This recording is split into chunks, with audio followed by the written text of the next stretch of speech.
Now for our story. It was early afternoon.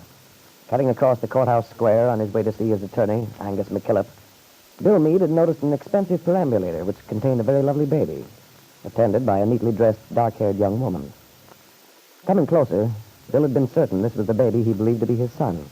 In the care of the nurse he understood Ben Calvert had brought from Chicago. He'd stopped and introduced himself. His affection for the child was so obviously sincere that he'd quite won Miss Thorndyke's heart. She'd even let him take the youngster out of his carriage for a moment. Now, as he arrives at his attorney's office, more than ever, Bill is determined to get the matter of custody settled. Determined to give his son the break he should have. Hello. The door is locked. Hello, Mr. McKillop. Oh, it's you, lad. Well, don't stand in that doorway like a ghost without a home. Come in. Okay. Now sit here, where I can see you without twisting my neck. Thanks. Hey, what are you thanking me for? It didn't cost anything. So you're in a merry frame of mind, are you? And the last time we met, you were as pale as Sir James when he met the Black Knight. Who? Don't tell me you know nothing of Scotch history. I'm afraid I'm pretty ignorant on the subject. If you are, you're the loser. Yeah, I guess I ought to read up on it. I do seem to remember something about a fellow named Bruce. I should hope so. One of the bravest kings the Scots ever had. The Battle of Bannockburn. There was a battle for you. 100,000 men against 30,000 Scots. And the 30,000 drove them out of Scotland. Hey, that must have been quite a fight. What sort of weapons did they use in those days? Bows and arrows. As good a weapon as a man needs for a clean fight. Bombs and tanks. Nonsense. Well, lad, what's on your mind? Speak up. Huh? I thought I'd better have another talk with you, Mr. McKillop. Talk, then. I'm listening. Well, several things have changed since I saw you last. You remember I was hoping then that if I showed Kit, my wife, that I was on the level about getting the divorce. Well, I sort of thought maybe she'd go ahead and get one herself.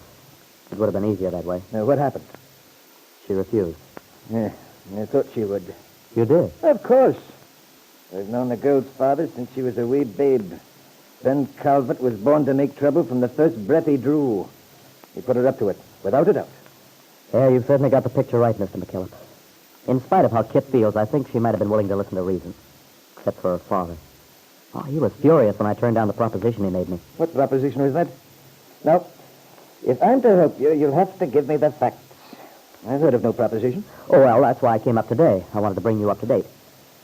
The idea is Mr. Calvert offered me a choice. A quiet divorce. He said Kit would go away and get one if I made no attempt to get custody of my child. But if I tried to get the baby, well, the Kit would contest the divorce.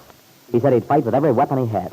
Every weapon, eh? Now, that sounds bad, my boy. Yeah, well, I realize it might be quite a battle. Lad, the Battle of Bannockburn will look like a party for the children if Ben Calvert decides to use every weapon as he threatens to. He's got money, position, no conscience. Nobody knows that better than I do. And he'll do what he says if I know him, which I do, worse luck. Yeah, that's what has me worried. Unless the fact that he made that offer means something. Yeah, it's a strange thing, come to think of it. Strange, Mr. McKillop? Yes. An odd business indeed. When Ben Calvert gets to the point of making proposals and suggesting terms. Yeah, that's the way it seemed to me. I couldn't figure out why he did it. Of course, he's bound and determined to keep the baby at any cost, but... That may be. But it's not like the old skinflint to offer one thing in exchange for another. He's a man to grab with both hands. Puzzles me. There's something behind it, all right. I'd like to know what it is. Yeah, so would I. Not that it alters the essential facts, however. But it must alter them somehow.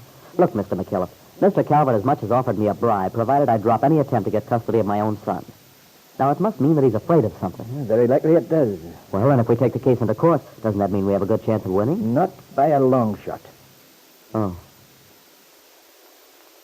Well, of course, I don't know anything about the law. That, lad, is at the same time your weakness and your strength. But I should think if the truth is on your side, truth which anyone could recognize... The law recognizes its own truth, lad.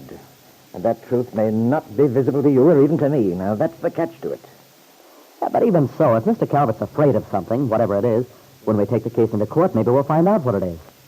That's why I... You might find out what he's afraid of, but you can't hope that it'll do you much good. No, lad, you're on the wrong side of the fence. What do you mean? You don't think I should just sit back and do nothing, do you? When I saw you before, you said... I've looked into matters more thoroughly since then. And what I found was not very encouraging. Well, we've got to do something. I can't go on like this, up in the air. Why, I hadn't even seen the kid for weeks until today. Huh? You went to the Calvert's house, did you? No, I saw him just now on my way over here. They were across the street in the courthouse square. He and his mother? As far as I know, Kit never has anything to do with the baby, let alone taking him for an outing. No, he was with his nurse, Miss Thorndyke. Thorndyke, eh? She probably knows a lot about what goes on in that house. What sort of a woman is she? Well, she seems very confident. She's awfully fond of the kid. We had quite a talk. Hey, if they're still there, maybe you can get a look at him. Wait a minute, I'll see.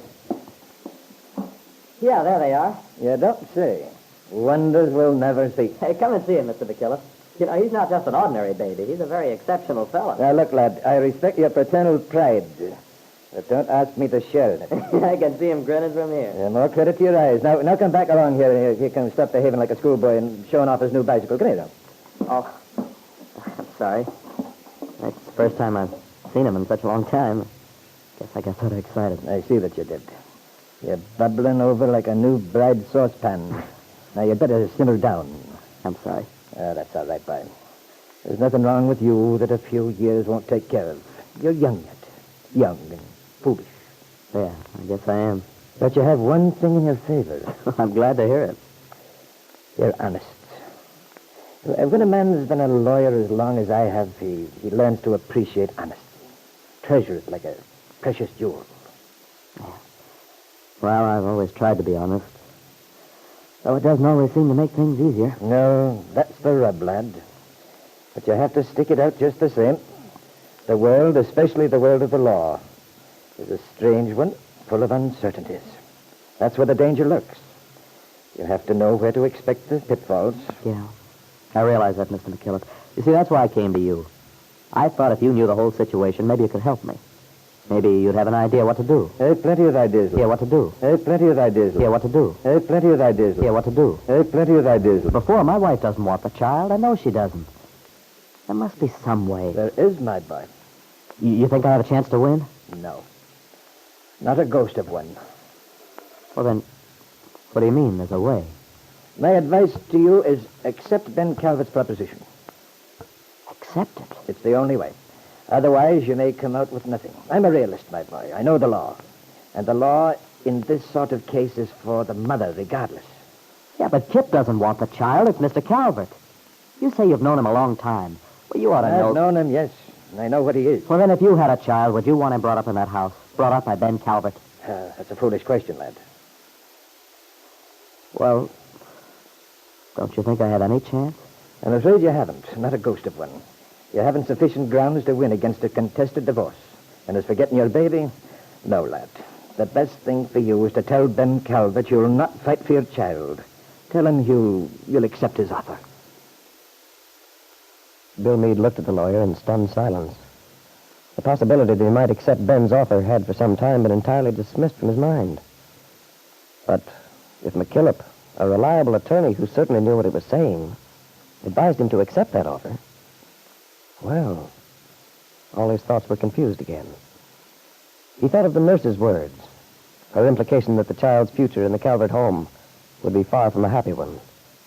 Thought of Aunt Mary and David Bowman. Must he give up everything he believed in? In spite of what he knew to be right, did he have no chance of winning custody of his own baby son?